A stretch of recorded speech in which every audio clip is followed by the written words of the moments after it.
ನನ್ನ ಪ್ರಶ್ನೆ ಮೂರಿದೆ. ಒಂದು, ಇವತ್ತಿನವರೆಗೂ ಪ್ರವಾಸಕ್ಕೆ ಹೋಗ್ತಿದ್ರಲ್ಲ ಜಮ್ಮು ಕಾಶ್ಮೀರ್ಗೆ, ಇದು ವಿವಿಧ ರಾಜ್ಯಗಳಿಂದ ಬರುವಂಥ ಮುಂದಿನ ಪ್ರವಾಸಿಗಳು ಅಲ್ಲಿಗೆ ಹೋಗೋಕ್ಕೆ ಯಾವ ರೀತಿ ಪರಿಣಾಮ ಬೀರುತ್ತೆ? ಅಂದರೆ ಹೋಗ್ಬೇಕು ಅನಿಸುತ್ತಾ ಅಥವಾ ಈ ಥರ ಭದ್ರತೆ ಇದೆಯಾ ಅಂತ ಈಗ ಅದೇ ಸರ್, ನನ್ನಿಂದನೇ ಹಿಡಿತಾ ಇದ್ದೀನಿ. ನನ್ನಿಂದನೇ ಪ್ರಶ್ನೆ, ನನಗೆ ಹೋಗ್ಬೇಕಂತ ಅನಿಸಲ್ಲ. ಈ ರೀತಿ ಈ ಪರಿಣಾಮ ಎಷ್ಟು ವರ್ಷಗಳವರೆಗೂ ಬರ್ಬೋದು ಅಂತ.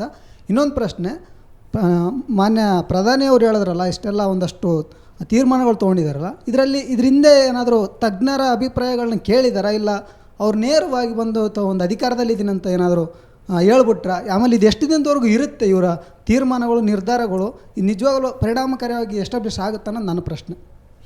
ನೋಡಿ, ಕ್ಯಾಬಿನೆಟ್ ಕಮಿಟಿ ಆಫ್ ಸೆಕ್ಯೂರಿಟಿ ಅಂತ ಇದ್ದಾರೆ, ಅವರು ಮಿನಿಸ್ಟ್ರುಗಳು ಇದ್ದಾರೆ, home minister, defence minister, foreign minister, finance minister, ಅವರೆಲ್ಲ ಸೇರಿ ಮೀಟಿಂಗ್ ಮಾಡ್ತಾರೆ. ಅವ್ರು ಮೀಟಿಂಗ್ ಮಾಡಿ ಏನು ಇಂಪ್ಯಾಕ್ಟ್ ಇದೆ, ಏನು ನಾವು ಏಜೆನ್ಸಿಗಳ ರಿಪ್ರೆಸೆಂಟೇಟಿವ್ಸ್ ಕರೆಸಿರ್ತಾರೆ. ಅದರಲ್ಲಿ ಅವರಿಗೆ ಈಗ ಅದರಲ್ಲಿ ನಾವು ಆರ್ಮಿ ಚೀಫು ಅವರೆಲ್ಲ ಮೆಂಬರ್ ಅಲ್ಲ, ಅವ್ರು ಸ್ಪೆಷಲ್ ಇನ್ವೈಟಿ ಆಗಿ ಅವ್ರನ್ನ ಕರ್ಕೊಳ್ತಾರೆ, ಕ್ಯಾಬಿನೆಟ್ ಸೆಕ್ರೆಟರಿ ಮಾಡ್ತಾ ಇರ್ತಾರೆ.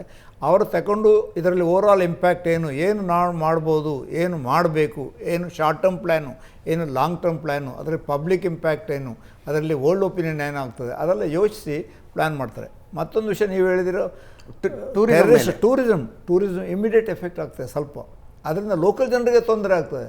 ಅದೇ ನನಗಾಗ್ತದೆ. ಈಗ ಸೆಕ್ಯೂರಿಟಿ ಇನ್ಕ್ರೀಸ್ ಮಾಡಿ ಅವರು ಪೂರಾ ಇದು ನಾರ್ಮಲ್ 1-2 ತಿಂಗಳಲ್ಲಿ ಅದು ನಾರ್ಮಲ್ಸಿ ಬರ್ಬೋದು ಅಂತ ಆಗ್ತದೆ. ಆ್ಯಕ್ಚುಯಲ್ ಜೂನ್ ಜುಲೈಯಲ್ಲಿ ನಾರ್ಮಲ್ಸಿ ಬರ್ಬೋದು ಅಂತ ಆಗ್ತದೆ. ಈ ಸೀಸನ್ ಈಗೇನು ಸ್ಟಾರ್ಟ್ ಆಯಿತು, ಏಪ್ರಿಲಿಂದ ಹಿಡ್ಕೊಂಡು ಆಲ್ಮೋಸ್ಟ್ ಅಬೌಟ್ ಸೆಪ್ಟೆಂಬರ್ ಅಕ್ಟೋಬರ್ವರೆಗೂ ಒಂದು ಟೂರಿಸ್ಟ್ ಸೀಸನ್ ಇರುತ್ತೆ. ಈ ಸೀಸನ್ಗೆ ತುಂಬ ಹೊಡೆತ ಬೀಳುತ್ತೆ ಅಂತ ನನಗನ್ಸುತ್ತೆ.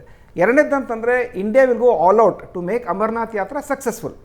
ಅದು ಮಾಡೇ ಮಾಡ್ತಾರೆ, ಯಾಕಂತಂದರೆ ಅದು ಮೆಸೇಜಿಂಗ್ ಕೂಡ ಅದು ಮಾಡೇ ಮಾಡ್ತಾರೆ, ಅದು ಆಗುತ್ತೆ. ಬಟ್ ಆದರೆ ಇನ್ನು ಮಿಕ್ಕಿದ್ದು ಗುಲ್ಮಾರ್ಗ್, ಸೋನಾಮಾರ್ಗ್, ಪಹಲ್ಗಾಮ್, ಶ್ರೀನಗರ್ ಪ್ರಾಪರ್, ಇವಕ್ಕೆಲ್ಲ ತುಂಬಾ ಹೊಡ್ತಾ. ಮತ್ತು ಶ್ರೀನಗರ್ಗೆ ಅಷ್ಟೇ ಹೊಡ್ತಾ ಬೀಳಲ್ಲ, ಜಮ್ಮುಗೂ ಹೊಡ್ತಾ ಬೀಳುತ್ತೆ. It is not about Srinagar alone.